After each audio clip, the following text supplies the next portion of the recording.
السلام عليكم ويسعد أوقاتكم بكل خير. هاي سلطة الأفوكادو جاهزة للأكل، وحكينا لكم طبعا إيش مكوناتها.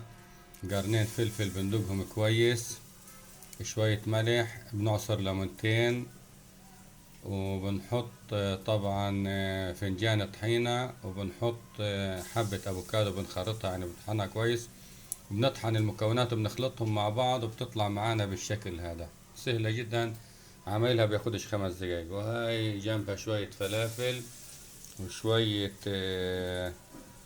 خبز مقرمش، هذا ذكي جدا. يعني الخبز اللي ممكن بزيد ورا الأولاد نقطعه شرايح ونقليه بيطلع ذكي كتير. وهاي طبعا صحن بطاطا مقلية، هذا طبعا بنحط مع كل الوجبات.